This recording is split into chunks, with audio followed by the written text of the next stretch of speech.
Okay, by popular demand, I'm going to be putting together a video on how to create builds in Dim for people that haven't used Dim to create builds, as well as a couple of tips and tricks to keep your inventory under control.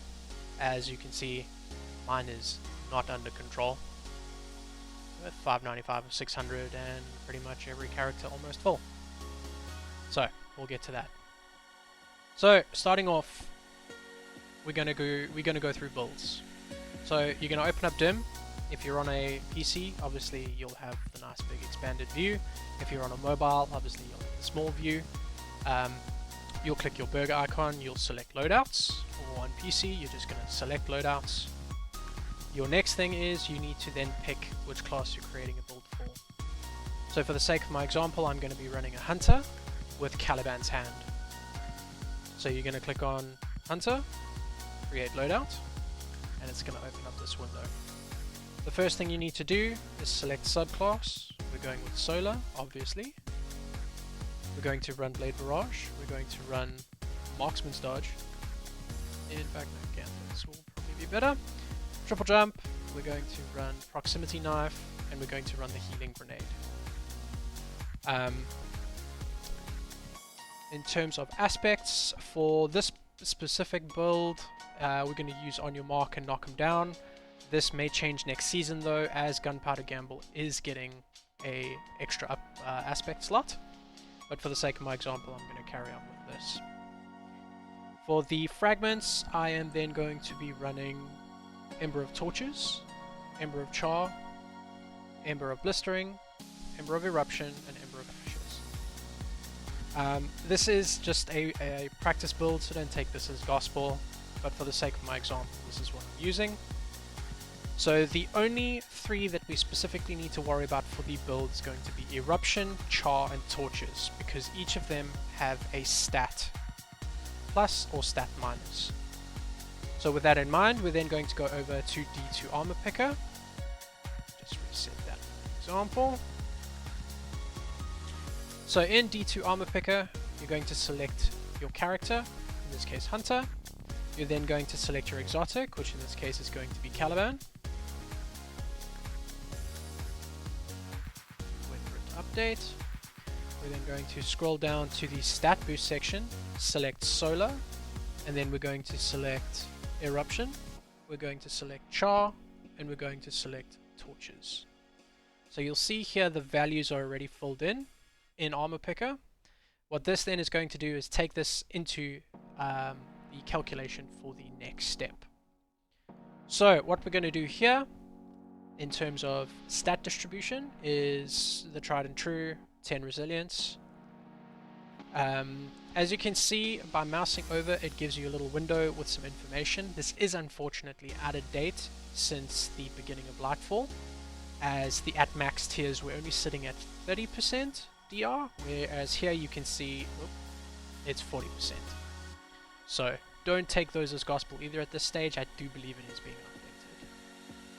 So carrying on with the build, 10 resilience. The next thing on the hunter that I like to prioritize is mobility, as that ties directly into our class ability. So we're going to take 8 mobility. And then for the sake of this build, our next priority stat is going to be discipline. So we're going to max out discipline.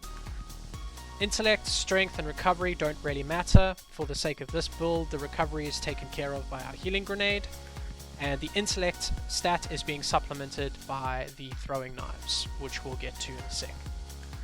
So the next bit that you'll see in the middle of your screen is it'll give us a bunch of options for armor. What I like to do is arrange by tiers, so that the highest tier is at the top, and then start scrolling through and looking for the best option for me. So as you can see, it gives us a list of different armor based on the breakdown of the mods, but for this example I'm just going to take the highest tier one. So to note on this page, you'll see there's a 10 here, a 3 here, and 5 10s. This is our mod breakdown. So it's recommending we take 5 resilience mods. It's going to then recommend that we take a artifice mod, which is going to be a +3 under strength. So the +10 under this configuration, I believe, is because of our fragment? Yes, because our grenade is cancelled out by torches and char. So what we're next going to do is we're going to click this button here, copy dim query to clipboard. Go back to dim, hit apply for our subclass, and then we're going to click optimize armor. In the optimize armor screen, you'll see on the left we've got our subclass with all of our fragments already set. We then go into the search bar and we paste. That is then going to give us the armor. The next thing that we're going to do is, personally, I don't like this section for modding. It's pretty confusing and very finicky, and if you put wrongly spec mods, it breaks the whole calculation. It's a bit shit, to be quite honest. So what we're going to do is click save loadout. It's going to open up another window. Now what we're going to do here is click on show mod placement. It's going to open up another sub menu. We're going to then click on the first mod socket, and based on the recommendation from D2 Armor Picker, we're going to put in 5 resilience mods. 1, 2, 3, 4, 5. Also in Armor Picker, we had a +3 from an Artifice mod for strength. So we're then going to select those mods, go to our Artifice armor, which is my class item in this case, and change it from a recovery to a strength forged mod. You'll now see we have a loadout, a mod loadout, as well as all of our stat numbers.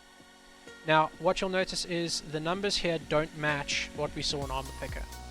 And the reason for that being is Armor Picker automatically assumes that all armor pieces are masterworked. So in this case, if I masterwork this Caliban's hand, all stats will get +2. We'll then move to 80 mobility, 100 resilience, 90 discipline, and 50 intellect, as it shows under Armor Picker. Now that we've done the basics, we can go into mods. So this pretty much comes down to whatever the remaining energy amounts you've got left in your armor is. For the sake of this, we're going to go double hands-on. You can put loaders, you can put whatever you like, you can put supplement mods. One other thing to note, if you are doing your own builds, you'll see here we have yellow mods and we have blue mods, as well as green.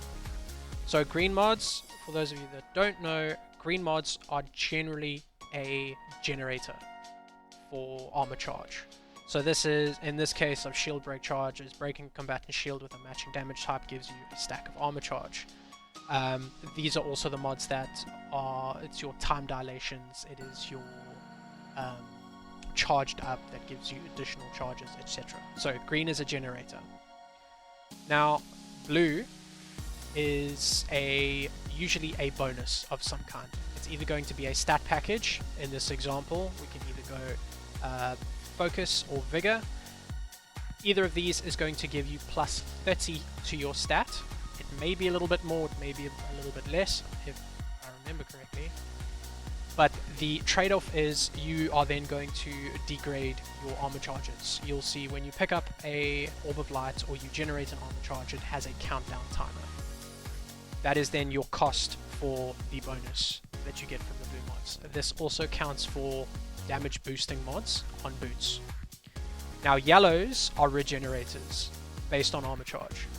So in the case of grenade kickstart and melee kickstart, when you fully expend the ability, all of your stacks of armor charge will be consumed, and it will give you additional energy based on whichever kickstart you are using.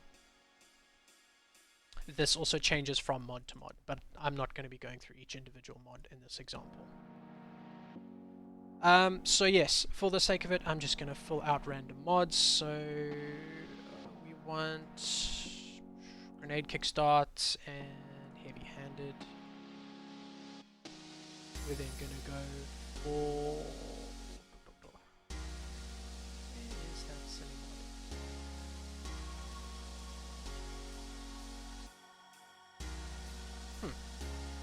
Losing my mind. Ah, there we go. Concussive Dampener. Concussive Dampener is usually a good mod to keep purely for the sake of the area effect damage, though it isn't mandatory if you would like to skip Concussive Dampener and go for reserves. So in this case, I'm probably going to be running solar weapons, so we can 3 stack up on harmonic reserves. Because we're running solar, that will then boost all of our solar weapons. Boots, we can then go, we can either put a surge on. For the sake of this build, I won't go. I will probably run Absolution with maybe Restoration. And then we will run Utility Kickstarts and probably a Reaper. We will not have enough energy. So one Utility Kickstart, one Reaper, and there you go. Then what we can do is, if you would like, if you have specific ghosts like I do, for general play, I use the Kitty Ghost. If you add emblem, you can change emblems if you wish to. That's entirely up to you. It's only cosmetic. You can do the same for ships, and you can do the same for sparrows. Then next up, you have your weapons. So you can add specific weapons here. You can add multiple. So say for example, I want to add Queenbreaker. I want to run Callus Mini Tool and Commemoration. But then if I want a backup, I can then run Skyburners with a Riptide. What this will then do is when you select this loadout, it'll then equip everything for you as well as move these two items into your inventory so you can swap to them on the fly. So we'll give it a name. In this case it is going to be Test Caliban. And what I like to do is I like to tag my builds. So we are building this in Season 20, so it'll be S20. If it is from a YouTuber specific build, so say Plunder the Booty, I usually put PTB, or it can be Mactix, or it can be Datto, etc. Entirely up to you. But for this case, because I'm creating it, I'm not going to append a YouTuber's name to it. Then we're going to click Save. You'll now see existing loadout Caliban S20. You can then click on your inventory tab, which will take you back to your main inventory. Click your drop down. Because I have a crap load of builds, I'm just going to search for it. So we called it Caliban, and then you'll click. And it'll go through and apply the build that we've just created. If you would like to then make edits at any point to this build, you can either click your burger menu, drop down, go to your Caliban and click the little edit icon, or you can navigate to the loadouts tab and do the same. For the sake of ease, I'm just going to open it up here. If I want to change anything, you can also double click, and it'll change the default loadout for you, as well as you can do the same for mods. And that is the basics of build creation. You'll see here it is going to throw some errors because I've run out of energy, or probably because of the masterwork not being present on that Caliban that I had. That will need to be fixed in game. But yeah, thanks for coming to my TED Talk.